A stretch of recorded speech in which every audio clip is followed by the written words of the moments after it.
Buon Natale a tutti dalla redazione di Rete Veneta, buongiorno e tanti auguri di buon Natale. Un Natale che trascorriamo come sempre insieme, almeno per un po', una fascia di pranzo che vi accompagna e vi racconta un po' quello che sta accadendo a nord-est, insomma ovviamente più che la cronaca, oggi un po' legati al Natale, quindi alle tradizioni, alle iniziative, ai saluti, insomma qualcosa che sia veramente legato in maniera stretta a questa festa così importante anche dal punto di vista religioso per tutti noi e insomma che sia anche un auspicio per tempi migliori che speriamo arrivino presto. Come dicevo, insomma, un contenitore, quello di oggi, in cui c'è davvero un po' di tutto, ma con questo filo conduttore del Natale, perché insomma i nostri auguri vi arrivino nelle vostre case. Direi che insomma proprio per celebrare in qualche modo e unire chi magari ha partecipato alla Santa Messa ieri sera o lo farà quest'oggi, per abbracciare tutti, ecco gli auguri di Don Andrea Guglielmi, che è l'arciprete abate di Bassano del Grappa. Don Andrea, qual è il suo messaggio per questo Natale? Di provare a idealizzarlo meno il Natale cristiano, perché il Natale cristiano lo abbiamo un po' troppo edulcorato, un po' troppo idealizzato e portato a livello di fiaba, no? Mentre in realtà ciò che accade a Betlemme 2000 anni fa è qualcosa di profondamente anche faticoso, di duro. Sia i profeti sia i testi del Nuovo Testamento parlano di tenebre. Non dimentichiamo che i pastori erano gente disprezzata, erano considerati impuri da tanti punti di vista. Non dimentichiamo che Gesù insieme con Giuseppe e Maria hanno dovuto fare i conti con un uomo geniale e terribile, un genio del male che era il re Erode. Erode il Grande, ma il Grande nel male, e quindi hanno dovuto anche fuggire, scappare, difendersi da questo carnefice.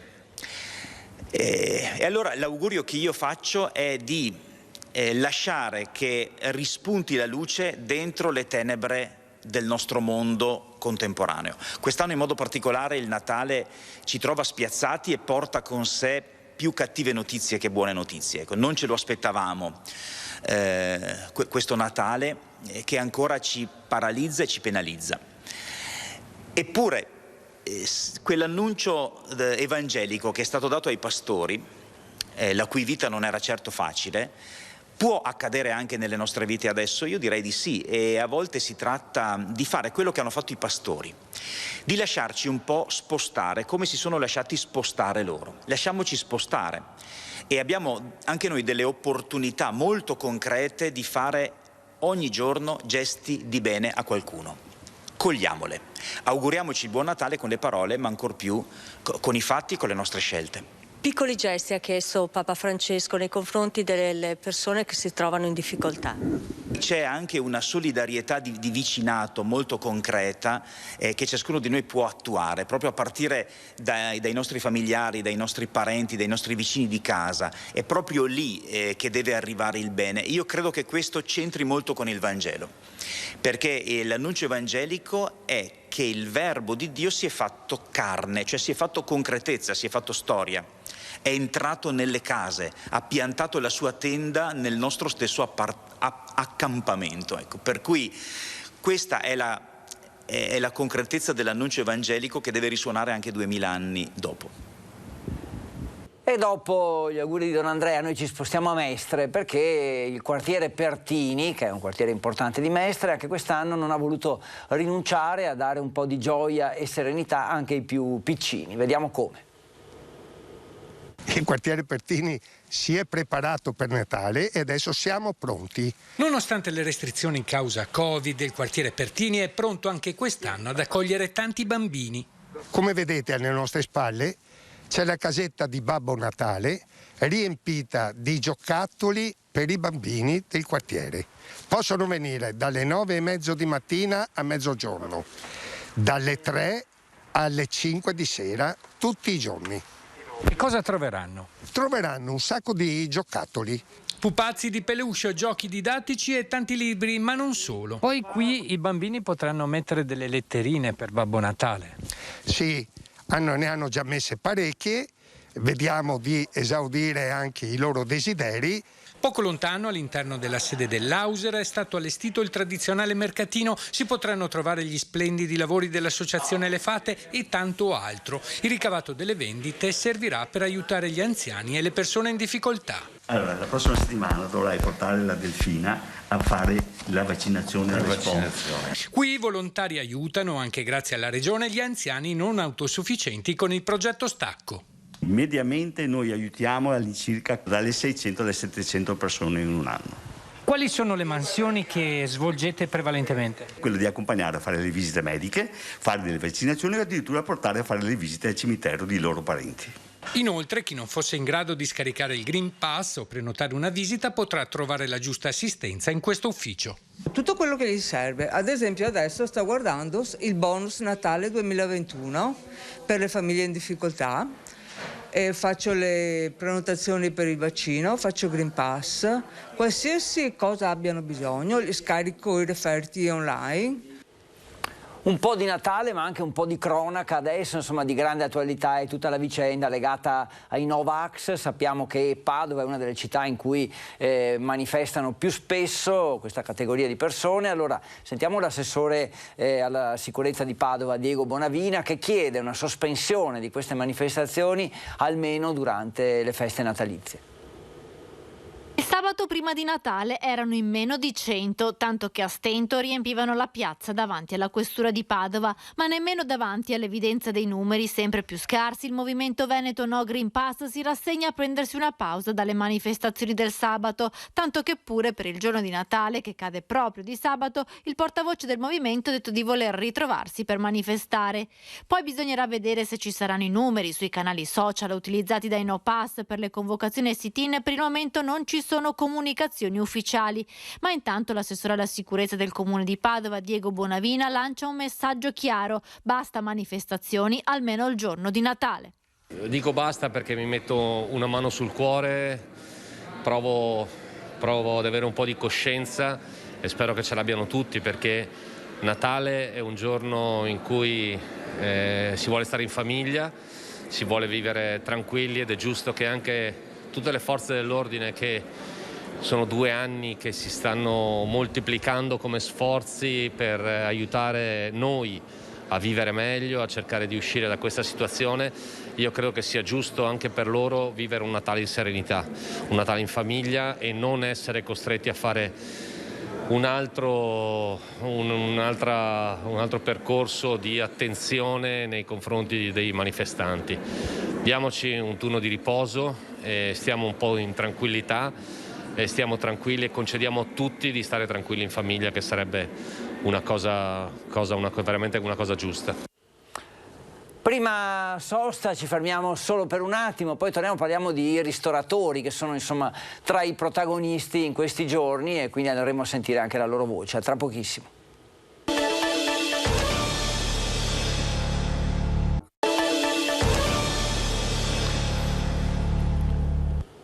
Eccoci tornati, ancora il nostro Focus TG, ancora buon Natale naturalmente, come vedete siamo insieme anche oggi, ci facciamo compagnia guardando quello che accade fuori dal nostro studio, quello che accade il giorno di Natale. Abbiamo detto prima di fermarci per un attimo che il settore della ristorazione è un settore davvero messo a dura prova e che è un po' anche indice di quanto sta accadendo in questi giorni. Allora c'è il pericolo delle disdette, c'è la speranza di essere comunque protagonista e andiamo un po' a sentire la voce dei ristoratori. Sentiamo a Bassano quello che accade. È partito il conto alla rovescia per i brindisi e i festeggiamenti natalizi, un periodo tradizionalmente legato a cene e pranzi nei ristoranti della zona, ma anche quest'anno il Covid ha cambiato usi e abitudini. Iniziamo dunque un viaggio nel mondo della ristorazione per scoprire e raccontare come stanno andando le cose e che vuoto hanno lasciato le tante disdette nell'economia di un settore duramente colpito, anche se non in maniera omogenea. Il vuoto è veramente incolmabile quest'anno. Siamo partiti a inizio stagione con grande entusiasmo perché sembrava che sta roba fosse finita definitivamente.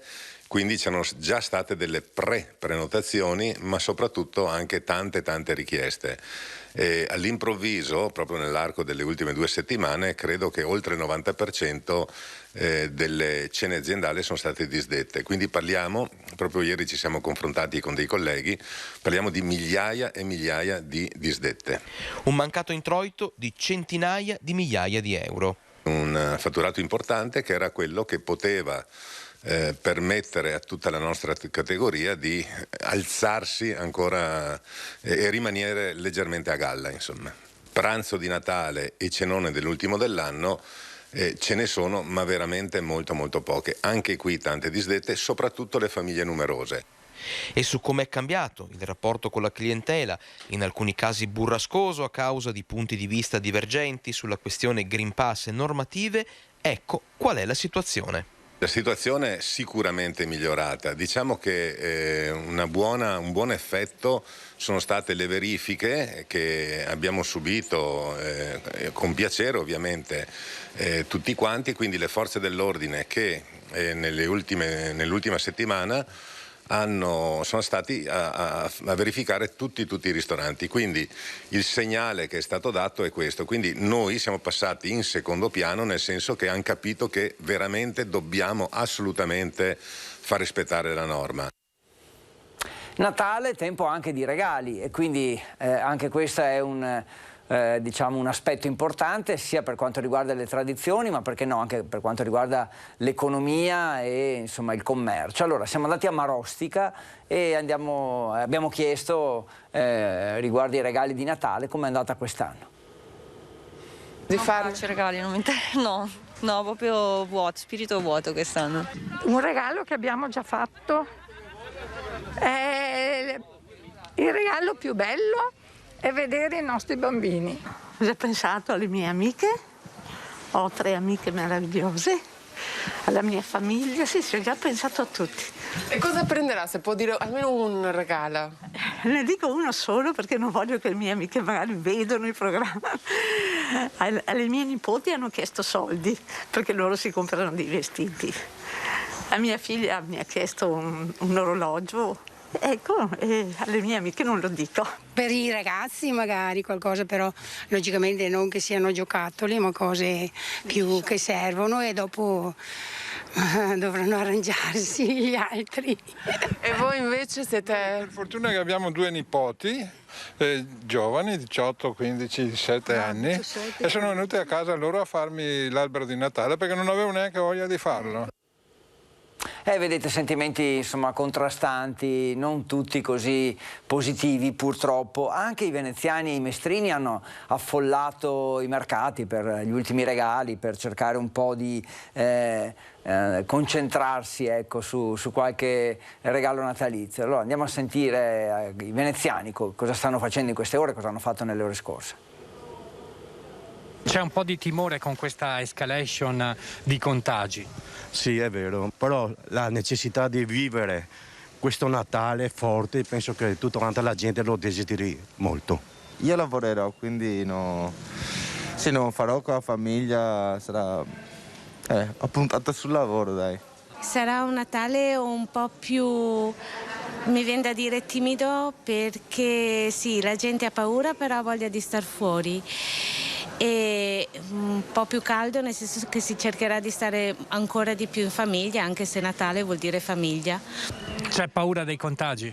Ancora sì, ne abbiamo. Io che ne ho una neonata di 4 mesi sto sempre molto attenta a questa cosa, e veramente questo anno sarà una cosa più famiglia intima, più intimi, piccolina, però vabbè, è normale così. Va bene anche così, prossimo anno sarà diverso, spero, Dio.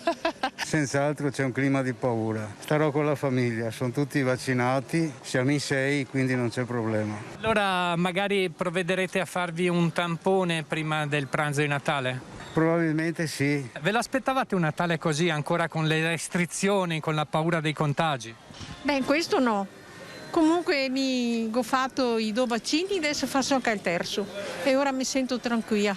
Io sono ristoratrice, onestamente speravamo andasse in maniera diversa quest'anno, però la cosa difficile è forse non riuscire ad avere una prospettiva, a programmarsi, anche perché appunto il settore è in crisi, e quindi avere una visione a lungo termine. Se l'aspettava un Natale così, con le restrizioni, con la paura dei contagi? Abbastanza scontato, direi, cioè con tutta questa paura un po' che ci hanno messo, è una realtà, comunque è una realtà, e quindi per forza deve essere così. Mestre è abbastanza vuota, come penso tutte le altre città.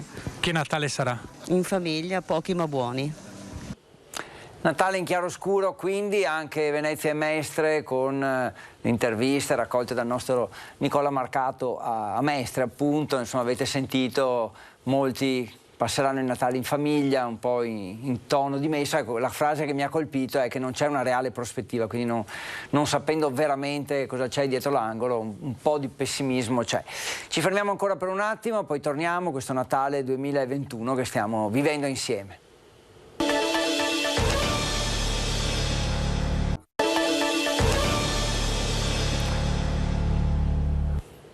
Eccoci ancora qui, buon Natale di nuovo da noi di Rete Veneta. Stiamo trascorrendo insieme il solito orario che un po' contraddistingue il nostro appuntamento da tanto tempo, e quindi ci sembrava giusto anche oggi, ovviamente un po' meno cronaca, un po' più tradizioni, o comunque un po' più notizie legate al nostro Natale, e ovviamente insomma c'è anche il pranzo, la cena, insomma ci sono questi appuntamenti tradizionali, e noi abbiamo chiesto ai bassanesi cosa ci sarà sulle loro tavole, cosa c'è in queste ore, cosa non deve mancare. Che cosa non può mancare sulle tavole di questo Natale? La cordialità. Questo è un ingrediente sicuramente importante. Parlando di cibo, invece, un piatto che quest'anno insomma ci deve essere? A mio parere, perché ne abbiamo giusto parlato ieri a casa, il lesso quest'anno. Il panettone o il pandoro, naturalmente, quello non deve mai mancare, poi un po' di tutto, l'antipasto, la frutta secca, tutto quello che fa Natale, che fa gioia di mangiare, perché almeno quel giorno si mangia un po' di più. Beh, il panettone, il pandoro classico, insomma, la tradizione, quello che vuole. Sulle tavole di questo Natale che cosa non può mancare? Il panettone, quello è di prassi. La crema di mascarpone da mettere col panettone e un bicchiere di buono spumante italiano. Quale piatto è irrinunciabile? È irrinunciabile il pasticcio della mamma. Sì, perché almeno a me fa Natale il pasticcio della mamma. Beh, qui ci ha messo un po' più di buon umore il nostro Alex Giuliano con queste interviste, insomma non si può rinunciare alle tradizioni, anche quelle enogastronomiche legate a questi giorni, che non sono sempre ricette, diciamo, standard o predefinite, ma come nel caso di quest'ultimo ragazzo anche magari una ricetta che è particolare perché fatta da una certa persona, in questo caso dalla mamma, ricorda il giorno di Natale. Abbiamo poco fa sentito gli auguri dell'arciprete di Bassano, adesso sentiamo anche gli auguri, insomma un po' una riflessione del vescovo di Padova. Quest'anno ho pensato di fare gli auguri da questo luogo da tutti conosciuto, perché è di riferimento per tutti i cristiani del mondo, è un segno di comunione, di fratellanza universale. E siccome noi in questo tempo stiamo riflettendo, stiamo accompagnando un piccolo cammino che ha come tema proprio quello che ci è stato suggerito dal Santo Padre, verso un noi sempre più grande. Ecco, mi sembra che proprio in questo luogo si possa proporre, fare auguri a tutti voi, a tutti coloro che nella loro vita stanno vivendo la fatica di cercare di essere fratelli da questo posto. La fratellanza e la dimensione dell'amicizia, della solidarietà nascono senz'altro dalle nostre case, si estendono alle nostre comunità parrocchiali e spero con le nostre comunità anche ai nostri territori.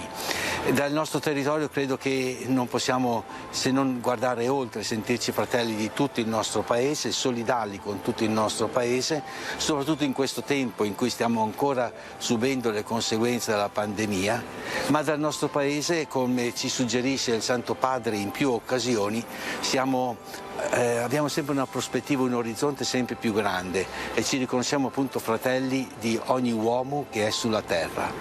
Celebrare il Natale è senz'altro molto importante perché il Signore ci insegna a vivere, ci insegna a dare contenuto di felicità, di benessere, di pace alla nostra convivenza umana. Per questo motivo fare gli auguri di buon Natale a ciascuno di voi, alle vostre famiglie, alle vostre comunità da questo luogo mi sembra particolarmente significativo e è un augurio per dire abbiamo tanti fratelli, tante sorelle di cui dobbiamo essere contenti e sono sparsi in tutto il mondo. Buon Natale a tutti e buona apertura alla fratellanza universale. Grazie dunque al Vescovo Claudio Cipolla, il Vescovo di Padova, che però insomma, ci ha fatto gli auguri da Piazza San Pietro, da Roma, proprio quasi un valore simbolico questo come centro della cristianità. A Padova rimaniamo, e invece Padova in questo caso, con gli auguri ma anche una riflessione sul comportamento dei suoi concittadini da parte del sindaco di Padova, Sergio Giordani.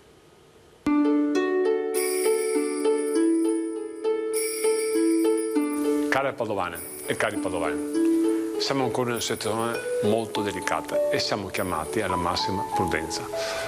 Però comunque queste feste saranno migliori di quelle dello scorso anno, con più libertà, più possibilità di vivere il calore del Natale con i nostri cari e soprattutto con più speranza verso il nostro futuro. Questo è un Natale in cui dirvi un grande grazie, perché il vostro impegno durante l'anno che sta terminando è stato decisivo per proteggere la nostra amata Padova e costruire un domani di rinascita per noi, per i nostri figli, per tutti quanti.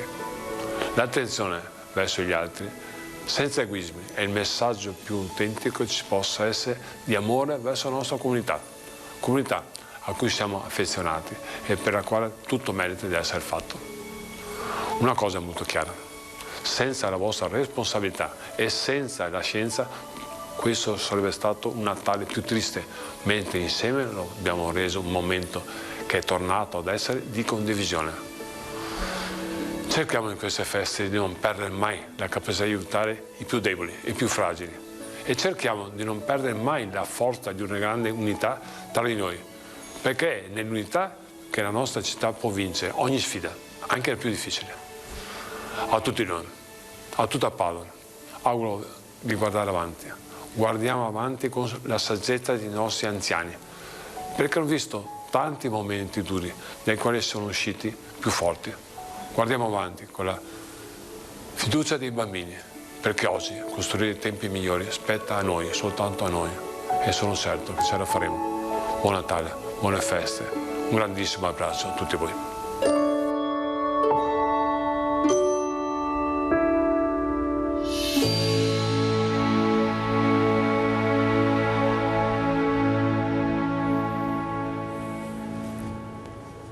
E grazie anche al sindaco di Padova, ancora auguri e soprattutto un auspicio per un futuro migliore arrivano da queste autorità delle città che stiamo un po' visitando insieme a voi.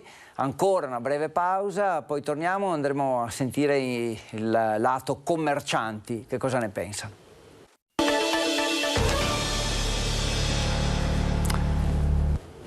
Eccoci tornati ancora, buon Natale, stiamo parlando di questa giornata, di quello che accade, di quello che si aspettano i nostri cittadini veneti.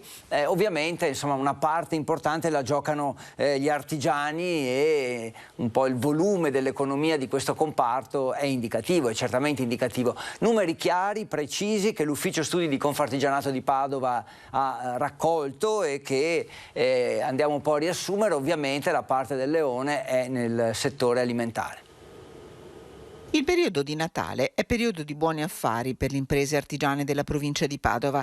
364 milioni di euro la spesa totale stimata in queste settimane, dedicata in buona parte alla tavola, che ha fatto tornare il sorriso a un tessuto di 6.300 imprese per un totale di quasi 25.000 addetti.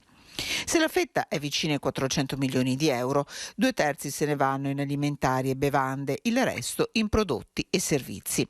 Una tavola deliziata da prodotti di pasticceria e da prodotti salati o una famiglia deliziosamente coccolata da un nuovo oggetto made in Padova che, perché no, potrebbe essere un gioiello.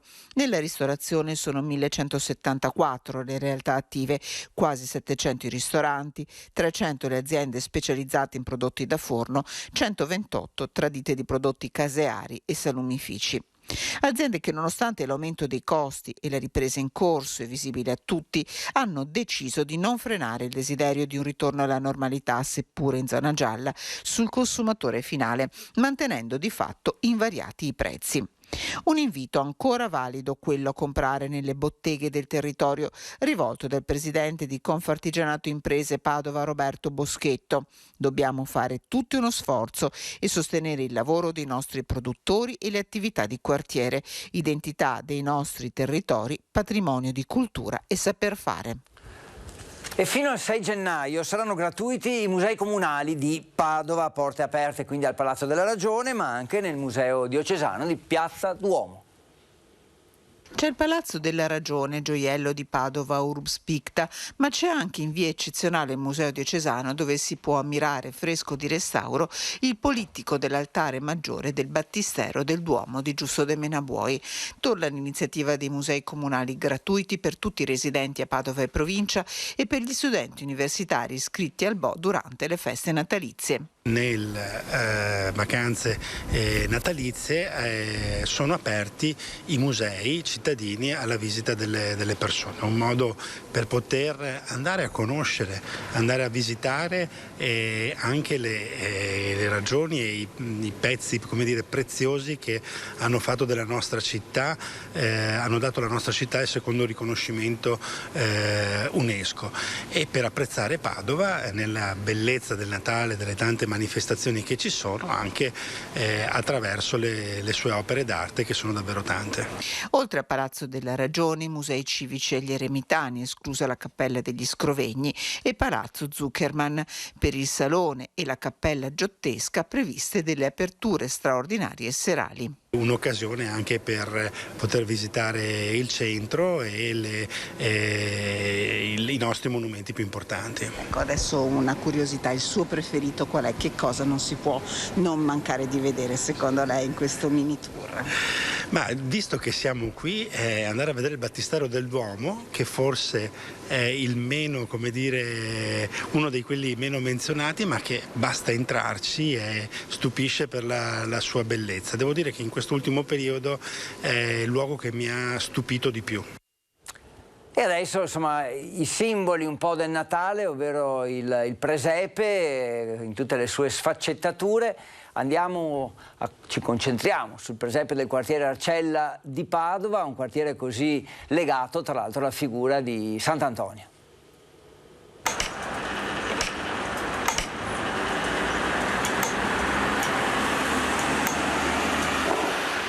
Il fabbro e il falegname battono i loro attrezzi, il maniscalco ferra i cavalli. Scene della tradizione in un presepe che è diventato tradizione. È la natività che il signor Antonio Piazza e sua moglie allestiscono nel giardino di casa in via Minio all'Arcella. Sono più di 20 anni che lo preparano e sono diventati un simbolo per il quartiere. Abbiamo cominciato piccolino, poi sempre più grande. Alla fine siamo arrivati a questo spazio che occupiamo tutto il giardino, si può dire. Bastano pochi minuti davanti per rendersi conto di quante persone si fermano per rimirare il presepe. Residente del quartiere, ma anche gente che viene da fuori Padova. Vi siete fermati a guardare? Sì. Vi piace? Sì, bello, bello. Addirittura lo fotografo. Sì. È bello, mi piacciono queste cose. Il signor Piazza e la moglie impiegano più di un mese per preparare la natività. Le statuine vengono un po' da tutta Italia. Sono 36 le figure animate che tanto piacciono a grandi e piccini. L'inaugurazione rigorosamente l'8 dicembre, non si sgarra, mentre l'Epifania tutte le statuette porta via. Beh, diciamo di essere orgogliosi è la sistemazione che è fatto. Diciamo che si può vedere tranquillamente il presepe di una volta, diciamo. Non è più un presepe moderno, ma è un presepe dove si vedono tutti i lavori di quando eravamo bambini.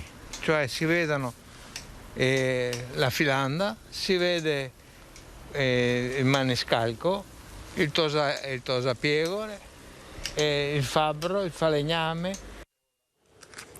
E da un presepe in città, a Padova, ci occupiamo adesso, passiamo ad occuparci dei presepi che invece si trovano sparsi nell'Alta Padovana, sono tanti ed è una vera e propria strada dei presepi. Vediamo. Un Gesù bambino che nasce nelle contrade e nelle chiese, quello ricordato lungo le natività che nell'Alta Padovana fanno parte della strada dei presepi. Si svolge in forma vivente, con figuranti sfilate a Campo San Martino e Codiverno di Vigonza, dove siamo arrivati alla 25esima edizione. A Cittadella sono i presepi delle scuole e di alcuni artigiani a essere esposti nella chiesa del Torresino. A Galliera Veneta la mostra Presepi in Parco è ospitata presso la Sala Nobili Cappello di Villa Imperiale. A Galzo il presepe interamente realizzato a mano che riproduce scene di vita contadina è ospitato nella chiesa di San Martino. A Santa Giustina in Colle da 35 anni, in contrada Ceccarello a ridosso della ciclabile Ostilia, si può ammirare la rappresentazione della Natività. A Villa del Conte, infine, il presepe in animazione meccanica torna puntuale dal 1958 all'interno del centro parrocchiale. Interessante davvero la tradizione che torna, direi che insomma siamo riusciti a darvi un po' uno spaccato di quello che sta accadendo in queste ore, in questo giorno di Natale 2021 nel nostro nord-est. Allora io vi rinnovo gli auguri di buon Natale, che sia una giornata di serenità per tutti voi e per tutti noi, dalla redazione di Rete Veneta, quindi l'appuntamento ovviamente è poi per il pomeriggio, ma anche per i prossimi giorni. Noi siamo sempre qua, non ci muoviamo e siamo felici di potervi fare compagnia, di potervi accompagnare in queste ore, sperando che siano di vera serenità. Intanto grazie per averci seguito, arrivederci.